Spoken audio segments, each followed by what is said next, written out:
عام مسلمان کے ذہن میں سوال آتا ہے کہ ہم چاہے کیسے بھی ہیں، برے ہیں، ہمارے اعمال صحیح نہیں ہیں، ہم کلمہ گو تو ہے، اللہ کو مانتے تو ہے، محمد کے کلمہ گو تو ہے، صلی اللہ علیہ وسلم نام لیوا تو ہے، ان کی محبت جو ہے وہ ہمارے سینے میں ہے موجود، قرآن کی تعظیم کرتے ہیں، آخرت کو مانتے ہیں، نمازیں پڑھتے ہیں، کروڑوں مسلمان ہیں جو نمازیں پڑھتے ہوں گے، 130 کروڑ میں سے آخر 30 کروڑ تو ہوں گے نماز پڑھنے والے، لیکن وہ جو ہے وہ تو سب کے سب کافر، منکر، نہ اللہ کو مانے، نہ آخرت کو مانے، نہ رسالت کو مانے، نہ قرآن کو مانے۔ پھر کیا وجہ ہے کہ رحمتیں ہیں تیری اغیار کے کاشانوں پر اور برف گرتی ہے تو بیچارے مسلمانوں پر؟ اللہ کا ایک قانون عذاب ہے، ایک قانون کے تحت ہوتا ہے جو کچھ ہوتا ہے، اللہ کا ضابطہ ہے،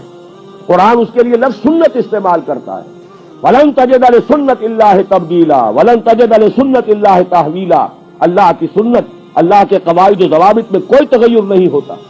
اور وہ سنت کیا ہے؟ کافروں پر عذاب اس دنیا میں صرف اس صورت میں آتا تھا کہ کوئی رسول آئے اور ان میں اتمام حجت کر دے، پھر اگر وہ بحیثیت مجموعی وہ قوم رسول کا انکار کرے تو اس قوم کو ختم کر دیا جاتا تھا، جیسے کہ حضرت نوح، حضرت ہود، حضرت صالح، حضرت شعیب، حضرت لوط اور آل فرعون، ان کا تذکرہ قرآن مجید میں سمجھتا ہوں کم سے کم 10 مرتبہ آیا۔ یہ میں بہرحال حساب کر کے تو نہیں کہہ رہا، میرا اندازہ ہے کہ 10 مرتبہ یقیناً ان 6 اقوام کا تذکرہ ہے۔ اور اس کے حوالے سے یہ قانون سمجھ لیجئے، جس قوم کی طرف رسول بھیجا گیا اس قوم نے بحیثیت مجموعی رسول کی دعوت کو رد کر دیا، قوم ہلاک کر دی گئی، صرف رسول بچا لیے گئے اور ان کے ساتھی اہل ایمان بچا لیے گئے۔ اب ظاہر بات ہے کہ اب تو کوئی رسول آئیں گے نہیں، لہذا اس نوع کا عذاب کسی کافر قوم پر نہیں آئے گا قیامت تک، اس لیے کہ کافروں پر عذاب کے لیے یہی قاعدہ ہے۔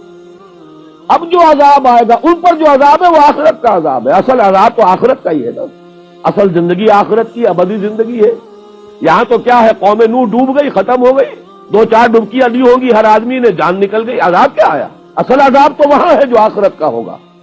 دنیا میں عذاب آتا ہے مسلمانوں پر، مسلمان ہو کر تم اگر اسلام پر عمل نہیں کرتے، دعویٰ تمہارا اسلام کا ہو اور عمل تمہارا کافرانہ ہو، نام لو تم محمد کا صلی اللہ علیہ وسلم اور اتباع کرو تم محمد کے دشمنوں کا، دعویٰ کرو اللہ اور اس کے رسول کی وفاداری کا اور تمہاری دوستیاں ہوں اللہ اور اس کے رسول کے دشمنوں سے، تم کہو اللہ اور اس کے رسول کے احکام کو ہم مانتے ہیں اور سودی کاروبار کر کے اللہ اور اس کے رسول کے خلاف اعلان جنگ کیے رکھو۔ اصل عذاب دنیا میں مسلمانوں پر آتا ہے، جیسے کہ پہلے یہودیوں پر آیا، اس لیے کہ ہم سے پہلے کی مسلمان امت وہی تھی، جب تک حضور صلی اللہ علیہ وسلم کی بعثت نہیں ہوئی وہی امت تھی، موسیٰ کے ماننے والے، تورات کے ماننے والے یہودی، یہ امت مسلمہ تھی، لیکن ان پر کیسے کیسے عذاب آئے، نبوکدنضر کے ہاتھوں برباد کرایا گیا، کبھی پھر یونانیوں کے ہاتھوں تباہی آئی، کبھی رومیوں کے ہاتھوں تباہی آئی۔ اگر آپ بھولے نہ ہو کہ یہ صدی کے وسط میں ہٹلر کے ہاتھوں 60 لاکھ یہودی قتل ہوا، یہ کون ہے؟ اللہ کو بھی مانتے ہیں، حضرت موسیٰ کو بھی مانتے ہیں، تورات کو بھی مانتے ہیں، وہ تو مدعی ہے اللہ اور اس کے رسول کے ماننے والے، لیکن یہ کہ ان پر جو عذاب آئے وہ آپ کے سامنے ہے۔ اسی طرح کا عذاب ہم پر آ رہا ہے کہ تم نام لیتے ہو ہمارا اور عمل تمہارے خلاف ہے۔ لما تقولون ما لا تفعلون کبر مقتا عند اللہ ان تقولوا ما لا تفعلون، کیوں کہتے ہو جو کرتے نہیں ہو؟ اللہ کے غضب کو اور اللہ کے غیظ کو اور غصے کو بھڑکانے والی ہے یہ بات کہ تم کہو جو کرتے نہیں۔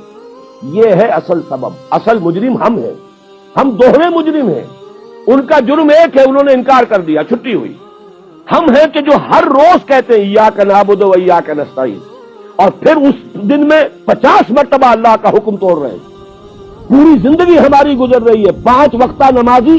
زیادہ بڑا مجرم ہے اس وقت، اس لیے کہ وہ 23-24 مرتبہ، 25 مرتبہ، 27 مرتبہ دہراتا ہے ایاک نعبد و ایاک نستعین، اور پھر باہر نکل کر جو کام کرتا ہے وہ اس کے خلاف ہے۔ یہ ہے اصل میں سبب، اور یہ جان لیجئے جو عذاب ہم پر آ رہا ہے اللہ کا، وہ اس وجہ سے آ رہا ہے۔ ہمارا کام تو یہ تھا کہ ہم دین کے علم بردار ہیں، دین کا ایک نظام دنیا کے سامنے پیش کریں۔ ابھی بڑا اچھا لفظ استعمال کیا ہے توکل صاحب نے، ماڈل دو نا، ایک انفرادی ماڈل ہوتا ہے، حضور صلی اللہ علیہ وسلم اپنی ذات میں ماڈل تھے، لقد کان لکم فی رسول اللہ اسوۃ حسنہ،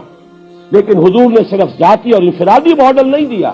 ایک اجتماعی ماڈل فراہم کر دیا، نظام قائم کر کے دکھا دیا۔ یہ ہے اللہ کا دین، یہ ہے اس کا سیاسی ڈھانچہ، یہ ہے اس کا معاشی ڈھانچہ، یہ ہے اس کی معاشرت، یہ ہے اس کی فیملی لاز، یہ ہے اس کے اندر تمام قوانین فوجداری اور دیوانی، یہ ہے یہاں پر قانون شہادت، یہ ہے سارا نظام۔ دیکھ لو،